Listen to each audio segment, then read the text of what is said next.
नमस्कार दोस्तों, garden with Prince में आपका हार्दिक स्वागत है। दोस्तों, आज की इस वीडियो में हम बात करने वाले हैं हरी धनिया के बारे में। अगर आप अपने गार्डन पे, अपने घर पे हरी धनिया उगाना चाहते हैं और चाहते हैं कि आप अपनी सब्जियों पे जो घर पे खाना बना रहे हैं उस पे अपने घर का शुद्ध ऑर्गेनिक हरा धनिया यूज कर सकें, तो इस वीडियो को पूरा ध्यान से देखिएगा। एक एक स्टेप को समझिएगा कि किस तरीके से आपको हरा धनिया उगाना है जिससे कि आपका धनिया बेहतर तरीके से उग पाए। दोस्तों, वीडियो को शुरू करने से पहले वीडियो को लाइक करके चैनल को सब्सक्राइब जरूर कर लीजिएगा। दोस्तों, अगर आप अपने घर पे हरा धनिया उगाना चाहते हैं तो आपको कुछ चीज़ों की ज़रूरत होती है, जैसे कि आपको धनिया जो कि दुकान से लेकर के आना होगा, जहाँ पर बीज भंडार वगैरह पे बीज जहाँ मिलते हैं, एक पॉट चाहिए, मिट्टी चाहिए, गोबर खाद चाहिए, ये सारी चीज़ें आपको चाहिए होती हैं। तो सबसे पहले हमने यहाँ पर धनिया ले लिया है और ये धनिया हम दुकान से लेकर के आए हैं, जहाँ पर बीज मिलते हैं, बीज भंडार वाली दुकान से लेके आए हैं। आप चाहें तो आप अपने घर वाली धनिया भी इस्तेमाल कर सकते हैं, लेकिन घर वाली धनिया में एक प्रॉब्लम आती है कि वो सारे के सारे बीज अच्छी तरीके से नहीं उगते हैं। तो बीज भंडार से लेके आएंगे तो वो सिलेक्टेड बीज होते हैं जो कि धनिया उगाने के लिए, खेती के लिए ही रखते हैं ये लोग, तो वो आप रखिएगा। अब आपने धनिया ले लिया है, इसको कहीं पे ज़मीन में या किसी भी जगह रख के किसी ऐसे पत्थर से या ईंट से, किसी भी चीज़ से हल्के हल्के हाथों से इसको प्रेस करेंगे और प्रेस करके रगड़ देंगे। रगड़ने से क्या होगा कि जो धनिया होगी वो 2 पार्ट में डिवाइड हो जाएगी, यानी कि जो पूरा गोल धनिया होगा वो 2 हिस्सों में टूट जाएगा। उससे क्या होगा कि आप धनिया उगने में आसानी होगी और एक बीज से 2 धनिया के पौधे उग पाएंगे।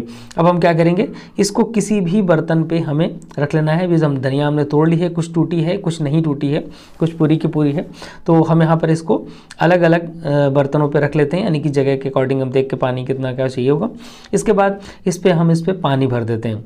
पानी भरने के बाद हमको इसको रात भर के लिए, लगभग इसको 10 से 12 घंटे के लिए हमको छोड़ देना है, यानी कि इसको डिप करके 10 से 12 घंटे के लिए इसको छोड़ देना है। बहुत सारे लोग होते हैं 10 से 12 घंटे निकालने के बाद कपड़े में लपेट करके भी रख देते हैं अंकुरित होने के लिए। आप अगर चाहो तो वैसा भी कर सकते हो, नहीं तो आप डायरेक्टली भी इसको बो सकते हो।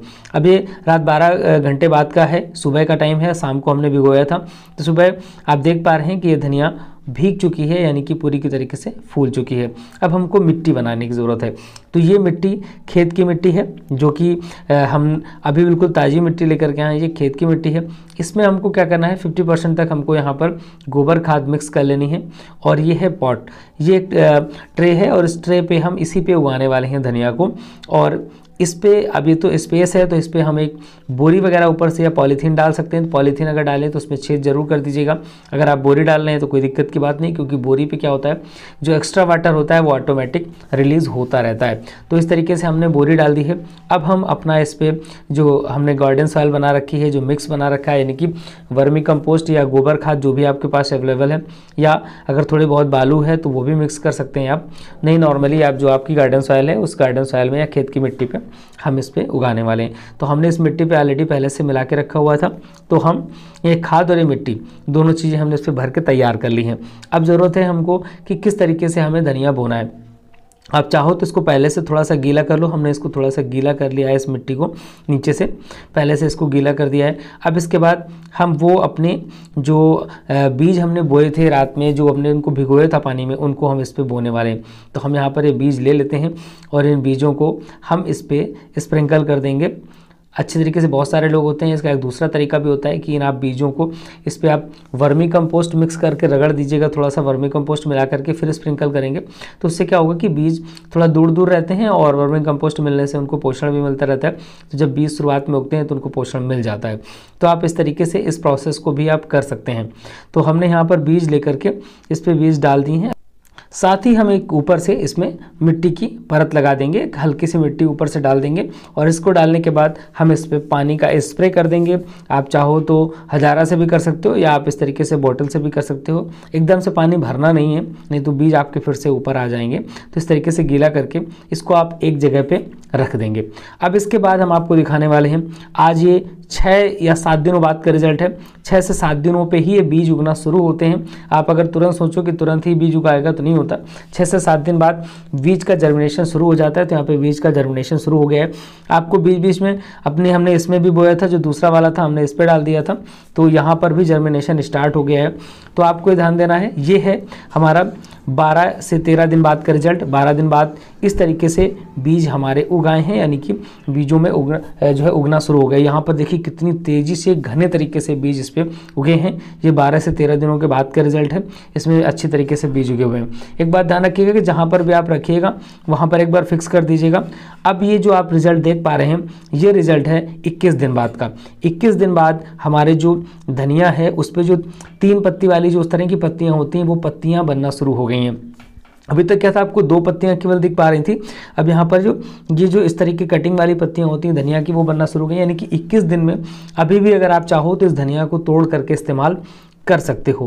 तो यानी कि अब धनिया हमारी अच्छी तरीके से तैयार हो गई है। इस पर ध्यान देने वाली बात ये होती है कि पानी वगैरह इसको आपको टाइम टू टाइम देते रहना है। इसकी मिट्टी बिल्कुल सूखना नहीं चाहिए और एक्स्ट्रा वाटर भी नहीं होना चाहिए। जैसे ओवर वाटरिंग होने से क्या होता है, देखिए इस तरीके से धनिया आपके नीचे से सड़ने लगती है। इस वाले पे ओवर वाटरिंग हो गई थी तो इस तरीके से ये धनिया यहाँ पे कुछ बहुत 2-4 धनिया जो है खराब हो गई है। तो ओवर वाटरिंग नहीं होनी चाहिए और मिट्टी बिल्कुल भी सूखी नहीं होनी चाहिए। मिट्टी बिल्कुल सूख जाएगी तो भी आपकी धनिया बेकार होने लगेगी।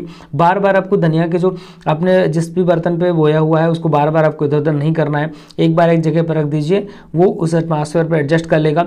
और अच्छी खासी धूप चाहिए, 6 से 7 घंटे की धूप आपकी धनिया को चाहिए होती है जिससे वो अच्छी तरीके से ग्रो कर सके। ये आप जो रिजल्ट देख पा रहे हैं ये 25 डेज का रिजल्ट है, यानी कि 25 दिनों का रिजल्ट है।